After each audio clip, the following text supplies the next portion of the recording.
سورۃ المؤمنون کا جو نام مؤمنون ہے، اس کی بالکل شروع میں اللہ تبارک و تعالیٰ نے ایمان والوں کا تذکرہ فرمایا، قد افلح المؤمنون، فرمایا یقیناً ایمان والے کامیاب ہوئے، اور ان کی پھر کچھ صفات بیان کرتے ہیں، اپنی نماز میں بڑی بہت ہی توجہ سے پڑھتے ہیں، اور حضور لفظ باتوں سے اپنے آپ کو بچاتے ہیں، زکوٰۃ ادا کرتے ہیں، اپنی شرکاؤں کی حفاظت کرتے ہیں، اور اسی طرح فرمایا کہ اپنی امانتوں کا اور اگر عہد کریں تو اس کی پھر حفاظت کرتے ہیں، اور نمازوں کی حفاظت کرتے ہیں، یعنی ان کو ٹائم پر پڑھتے ہیں۔ فرمایا اولئک هم الوارثون الذین یرثون الفردوس هم فیہا خالدون، ایسے لوگ جنت کے وارث ہیں، وہ بھی جنت الفردوس ہیں۔ صحیح بخاری میں آتا ہے آپ صلی اللہ علیہ وسلم نے فرمایا جنت الفردوس سب سے ٹاپ پر، اس کی چھت اللہ کا عرش ہے۔ آپ نے فرمایا جب اللہ سے جنت مانگو تو جنت الفردوس مانگو۔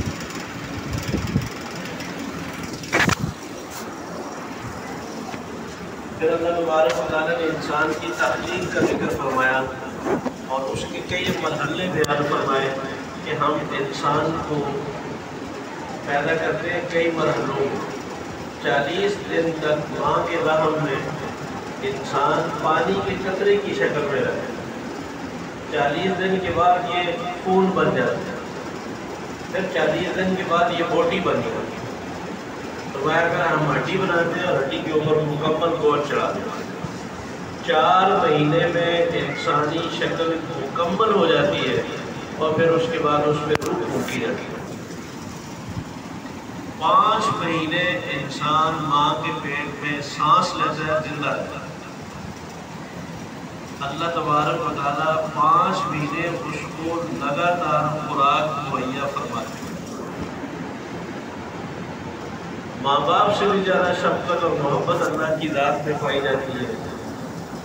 اللہ تبارک و تعالیٰ انسان کو ماں کے پیٹ میں بھی بھوکا نہیں رکھتا، اس بچے کی وجہ سے اللہ تبارک و تعالیٰ ماں سے اپنے احکامات کچھ مدت کے لیے معاف کر دیتا ہے کہ اگر بچے کی صحت کو تکلیف ہو تو روزہ مت رکھیں، اور اسی طرح اور ایسے جو مشقت والے کام ہیں اس کو معاف۔ یہ اللہ کی رحمت اور مہربانی جو ہے۔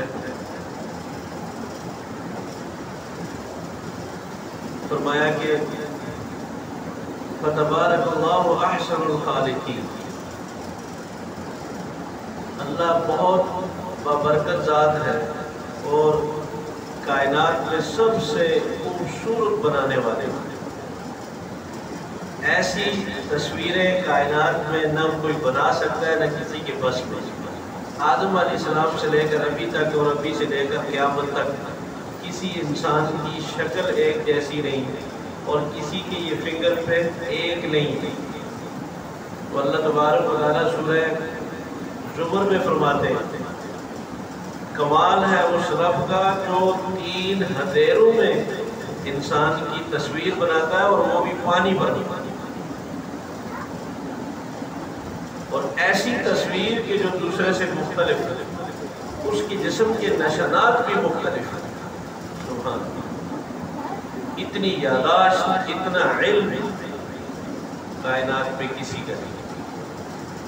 اللہ ہمیں قدر کی توفیق نصیب فرمائے۔ فرمایا کہ ہم آسمان سے مقدار کے مطابق پانی اتارتے ہیں، اس سے باغات اگاتے ہیں، اور اس میں کھجوروں کے انگوروں کے باغات اگتے ہیں، اور اس میں تمہارے لیے پھلوں کا اللہ تبارک و تعالیٰ انتظام فرماتے ہیں۔ اور وَشَجَرَةً تَخْرُجُ مِن طُورِ سِيْنَاءَ، اور اس پانی سے اللہ تبارک و تعالیٰ وہ زیتون کا درخت بھی اگاتے ہیں جس کا تیل تمہارے لیے روغن یعنی کھانے پینے کا کام دیتا ہے اور اس کا پھل بھی تمہارے لیے بہترین سالن ہے۔ اور اللہ تبارک و تعالیٰ مال مویشی پیدا فرماتے ہیں جس پہ تم سواریاں بھی کرتے ہو، تم ان کا دودھ بھی پیتے ہو، تم ان کا گوشت بھی کھاتے ہو، اور بہت سارے فوائد اللہ تبارک و تعالیٰ نے تمہارے لیے ان میں رکھے ہیں۔ اس کے بعد حضرت نوح علیہ السلام کا واقعہ ذکر فرمایا جو تفصیل سے سورہ ہود میں گزر چکا۔ موسیٰ علیہ السلام اور ہارون علیہ السلام کا اللہ تبارک و تعالیٰ نے ذکر فرمایا کہ ہم نے فرعون اور اس کے کابینہ کی طرف اپنے دونوں نبیوں کو بھیجا، فاستكبروا وكانوا قوما عالين۔ انہوں نے بات ماننے کے بجائے تکبر سے کام لیا، وہ کہنے لگے کہ ہم اپنے جیسے دو آدمی کی بات مان لیں جبکہ ان دونوں کی قوم ہماری ماتحت ملازم ہے، ہم ان کی کیوں بات مانیں؟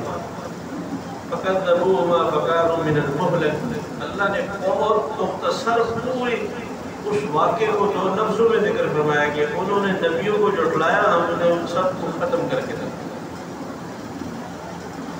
ہمیشہ نبی کو جھٹلانے کا انجام یہی ہوتی ہے۔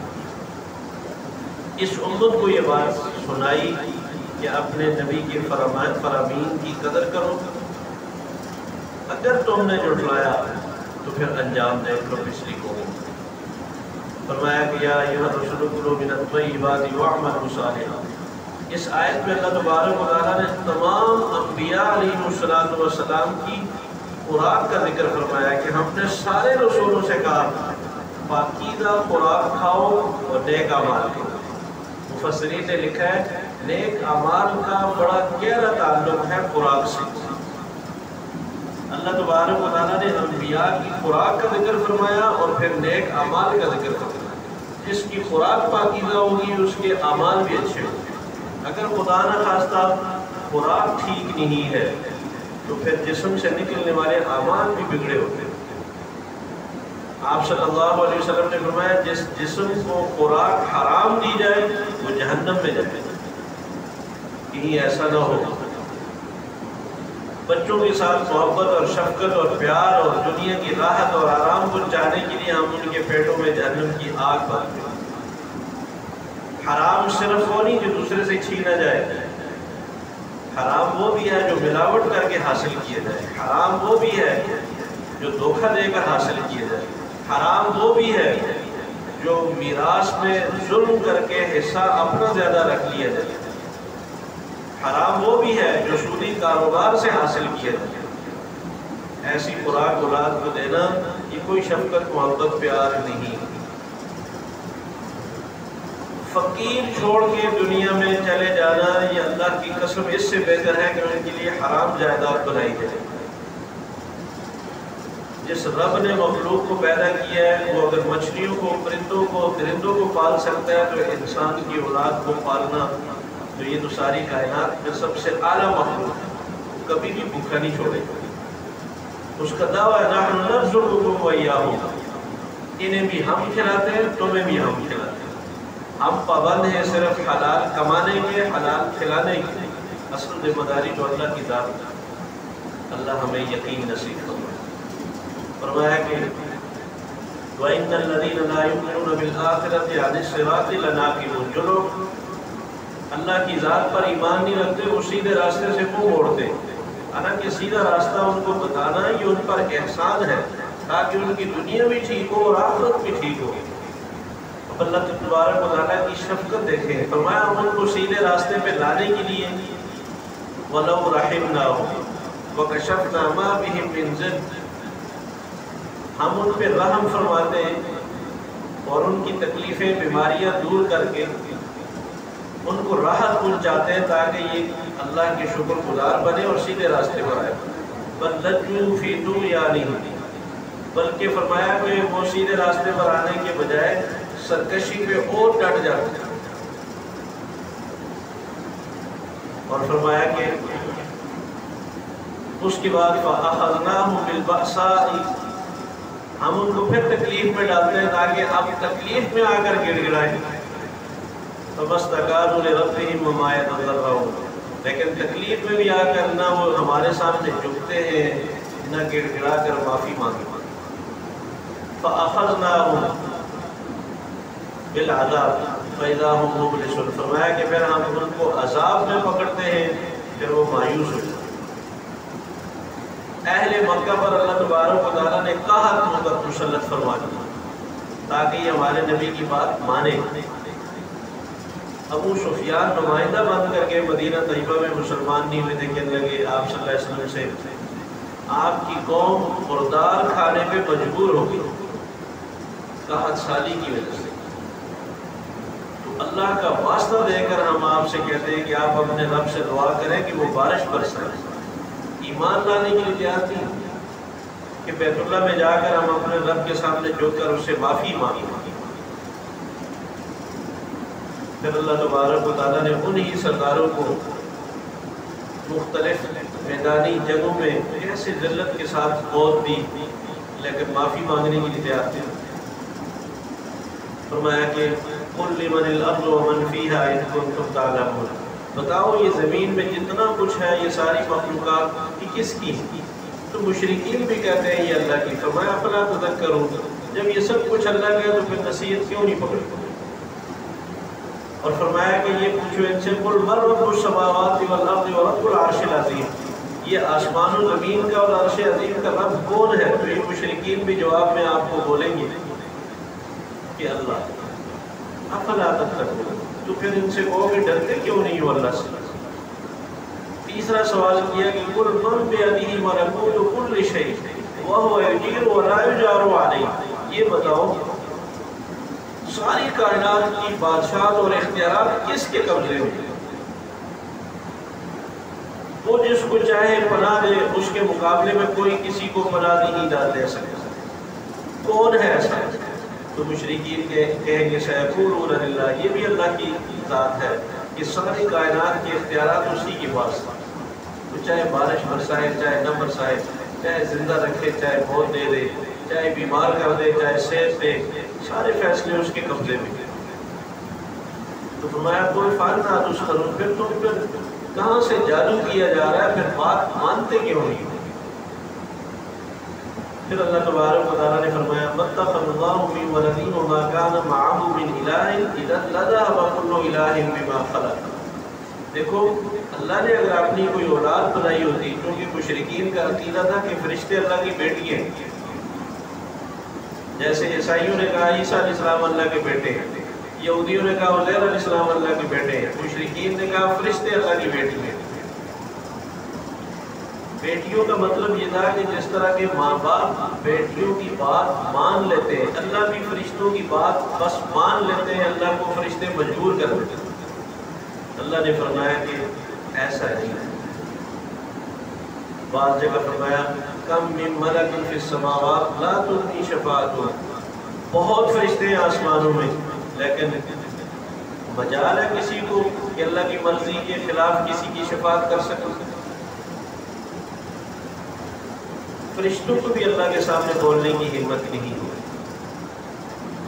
تو یہ کہنا کہ فرشتے اللہ کی بیٹی ہیں، فرمایا کہ کوئی اللہ کی اولاد نہیں ہے، ورنہ اللہ کے علاوہ کوئی اور الہ ہے۔ اگر کوئی اور الہ ہوتا تو وہ اپنی مخلوق کو الگ لیے پھر رہا ہوتا دنیا میں، وہ اپنا آرڈر چلاتا، اللہ اپنی مخلوق پہ الگ آرڈر چلاتے تو یہ کائنات کا نظام کبھی کا ختم ہو چکا۔